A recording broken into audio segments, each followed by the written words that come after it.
I didn't know you had a face cam now. A lot of things are different. Yeah, the whole thing's different, isn't it? Yeah. I quite enjoy. Yeah. All right, Little are we balls. starting right away? What are we doing? You start. Let's play have some my- video games. You're pumped to play this. I am. I'm very excited. So, More excited than I would say you have been to stream with me in a long time. Not that you weren't excited before, but you're particularly excited about this.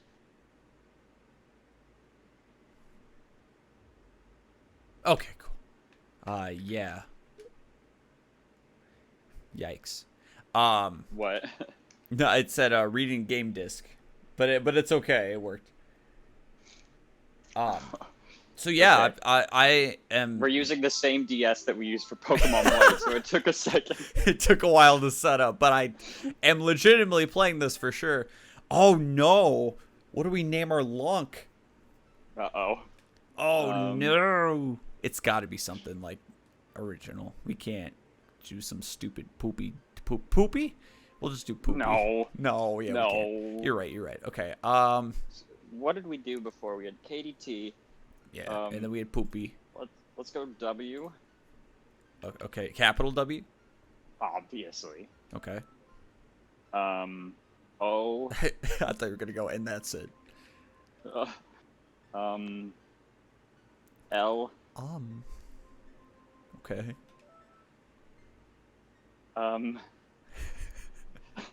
S. Uh-huh.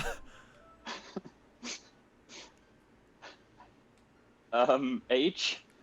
Mm-hmm. UA. Walshua. Okay. We'll sure.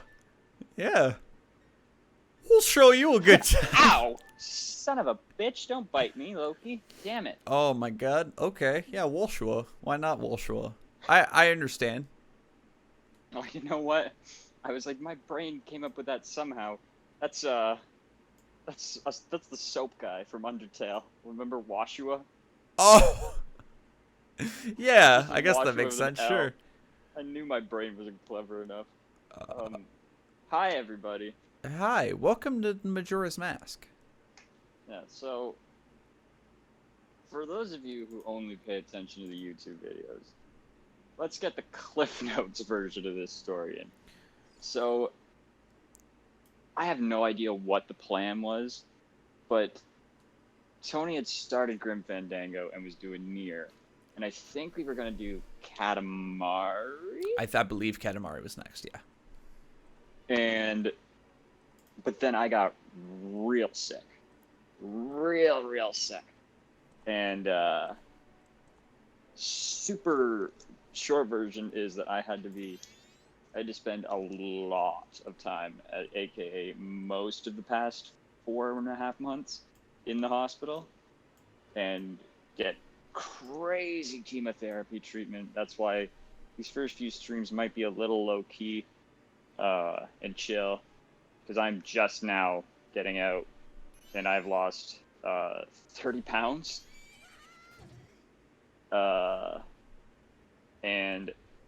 But it just so happened that me getting out lined up with Tony finishing Grim Fandango. So And editing and uploading, yeah. Mm-hmm. So we had a clean slate, and we were just tossing games around.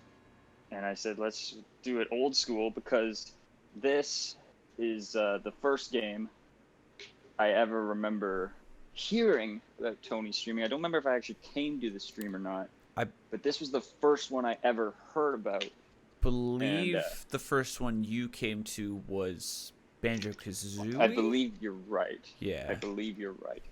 But, yeah, so I was like, why don't we go classic Majora's Mask or Banjo-Kazooie and get back into the swing of things? And Tony was like, all about it. So yeah, Majora's Mask is always one of those, like, it doesn't matter what mood I'm in, it's always a good play every single time.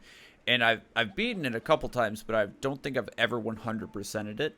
And we were planning on doing a bunch of Zelda games anyway, so it seemed like the stars had aligned perfectly. It's a good one I don't know if I've ever done this, but I feel like if I was ever going, like the next time I start this game, it has to be right around this time.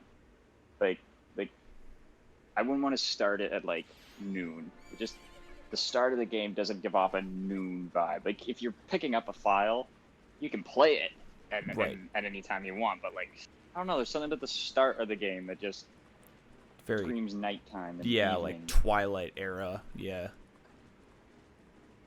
And not boring Twilight like intro. And I love Twilight Princess. I can admit the intro of that game is bad. It's long, but it's not even that it's bad. It's just that it's so long. It is long. But yeah, this game. Not that I would ever give that game hate, but no, never. No. Not a you. Aren't you glad we have to replay that together? Yes, I'm very excited. Oh man. But here's the thing. You cannot possibly be as angry or as ready to fight as you were the last time, and neither can I. That's true. Just too much shit has happened. Yeah, it's so true. For us to be as combative over Zelda preference. You know what? The last time we streamed Twilight Princess, I feel like we weren't that combative. I think we disagreed on a lot more. Maybe combative is the right word, but I feel like there's a better one. Those streams were also much longer, so we got real punchy at the end. We were ready to debate. I don't think we ever got actually angry, except for I got angry at the game, but never at you. Yeah. But yeah, man, something about Twilight Princess is just, it's definitely an agree to disagree. On the flip side of something like this that we both really enjoy, Ocarina of Time would be around the same. We should play A Link to the Past together. I'm down. Talk about punchy, dude. I had played A Link to the Past a while back, and I actually had fun for the first time ever playing that game. And I was like, oh, I kind of get it. Yeah. There are definitely points where I do kind of get it. And then there are other points where I'm like, all right, cool. I don't know, it's something about, like, the middle dark temples where I'm like, this is either getting too hard or I have lost the plot completely. And I've been playing A Link Between Worlds. And, hi, chat. Hang on, let me finish one thought before I go to the second. So, like, I've been playing A Link Between Worlds the past day and a half, and I just finished the water dungeon in the Dark World, or in Low Rule, and I got the blue mail, and I'm still having so much fun with that game. That's a good one. So good. That's a really good game. But also, I might be a little slow to react to chat because unfortunately I haven't got my computer and everything set back up yet at my parents' house. But so I'm on my phone talking to Tony, and I'm Chromecasting via the Twitch app to my TV, so I think there's a bit of a delay even. But I'm familiar enough with Majora's Mask, and so is Tony, that it's gonna be a good one to just talk to. We're gonna need a guide to get through some of the like side quests and stuff like that, but as far as normal dungeons and shit go, we'll be fine. We might need a guide for the fairies in the dungeons to make sure we get all of them. But that's a very minor detail. Where's Ken? This is his favorite Zelda. Does KT not like this one? Oh, he loves this one. He loves Majora's Mask. I feel like the opinion of this game is pretty much that it's just good. Like there doesn't seem to be a whole lot of debate on that. I feel like the thing about this one is that the people who really, really love it are so like chill that they're never combative. If other people don't like it, I feel like the fan base. Oh, well. Okay. What happened? Oh no. Well. Okay. All right. What I said. Well, This isn't the the GameCube version is not a great port. not a good port, no. Not a great one. I don't know why they booted it so badly. Yeah, neither do I really. We'll have to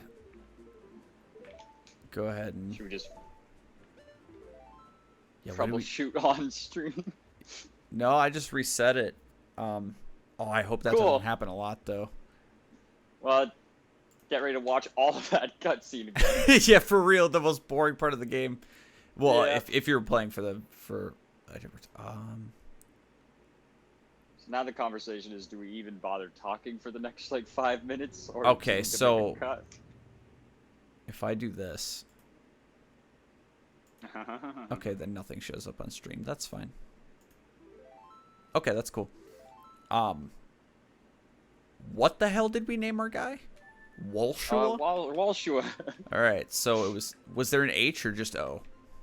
Right into the O. W-O. W-O-L-S-H-U-A. S-H-U-A. I almost went for that capital H.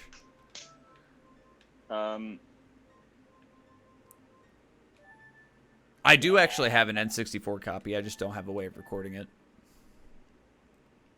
Yeah, I thought for sure you had. Don't you have a Wii U? Yeah, but I have Majora's Mask on the Wii, but not the Wii U, and my Wii is not here. Why don't you just get it on the Wii U? Because that costs money. I don't know. That's true. I don't have a reason for you. That's fair. Oh my gosh. This game is not... They haven't put 64 games on the Switch yet, have they?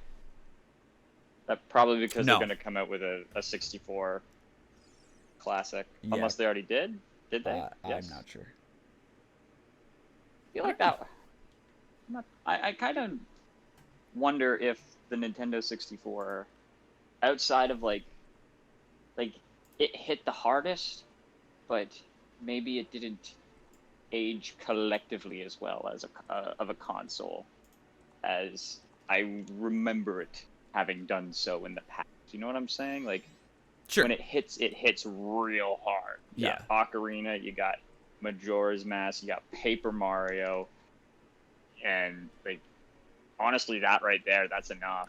Now, do you think it's the console being objectively better, or do you think it's the more time goes on, the more we get used to good games, the less we appreciate them?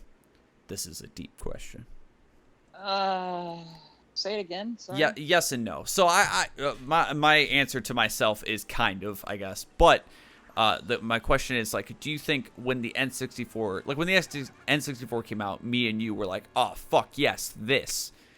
And do you think, like, when the GameCube and when the Wii came out, it's just that we were older, so it was less exciting? Or do you think it was because the consoles were actually objectively a little bit worse?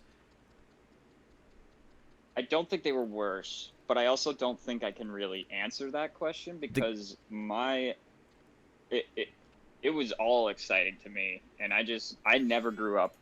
Like, it was never, like, not having video games was never part of my life.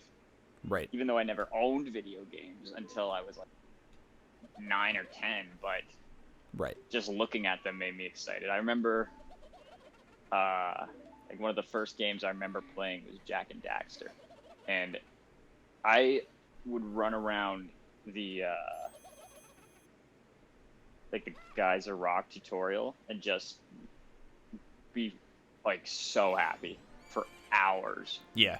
Never making any progress. So like my concept of games was a little skewed, and I didn't start looking at games critically probably until I started making YouTube videos like 8 years ago. Yeah, that's fair. We definitely did become our own little critics, didn't we? I definitely was never as angry about video games. But I think that's a part of comedy on my end. The GameCube is considering I never owned one until like 2014, and only like started picking up games around that time. The GameCube is a very special console to me. Yeah, for sure. Like, it's got so many of my favorites because I can play Ocarina of Time, I can play Majora's Mask. Yo, I can't even hit the grass, dude. This is gonna be a long playthrough. I can play Twilight Princess, my favorite version of the game. Can play the Pikmin games. I will never... Paper Mario. I have to say, Brian, my enjoyment of Pikmin 2... You know when people say, like, man, I wish I could have... Feel that feeling that I got the first time I played Pikmin 2? Listening to you play it for the first time was genuinely, like, as close to that feeling as I'm going to get. Oh. It was such a, like, I related to how you felt on such a deep, deep level. Well, it was so much fun. The best was that you guys were relating to it, but also so angry with how I was playing it. You're like, Brian, don't C-stick. Don't definitely into everything. Yeah, I definitely look back on it now, and I'm like, man, I was being a dick about the potions specifically. I was being a dick about Brian. Don't. Yeah. I muck a ton of potions, but it's one of the most interesting things because it's one of the only games where I can definitively say that I started playing the game after my, like, 17th birthday, where I have a lot of more formed, solid memories, and have gotten legitimately good at it. And I'm very confident that, like, if you and I were to race Pikmin 2, like, just straight up, no anything on it, just here's the game, whoever beats it first wins. Like a classic race, not a... Yeah. I agree with that. I totally agree with that. I would kick your fucking ass, and that's just because I played that game so much. Right. And I know I can beat it so quickly and get so much shit done. And I think that's also just because of the way that, like, when I came up, I was watching David's conjoined style of Let's Play, and I was always kind of raised to be conservative with my Pikmin, but I'm legitimately good at it. I'm not nearly as good as at the first game, but that's because the first game's harder. I have a question for people in chat, really quick. And Brian, if you turn your audio on, just a quick question, because I just remembered this. Are both of our voices in both of your headphones? Because we had a stream error when I was streaming with KT where I was in only the left side of everybody's headphones. So I just remembered that, and I just want to, not to cut you off, Brian. No, that's okay. I'm not going to be able to feedback because TV, so I won't be able to tell. Complete opposite because I'm much better. I'm also much better at Pikmin 1 than 2. Pikmin 1 I got really good at really quick. Pikmin 1 is easier, I think, because... Oh, here we go. Hold on, we got some tea. Oh, boy. It's, what did we name him? Did we name him Chris? Walshua? Going to get the Taco Bell, his Taco Bell addiction. Oh, there was a couple fighting outside. Oh, yeah. Oh, God. Me and you had a bit. Yeah, that did happen. I keep sidetracking you. I don't mean to. Yeah, keep going.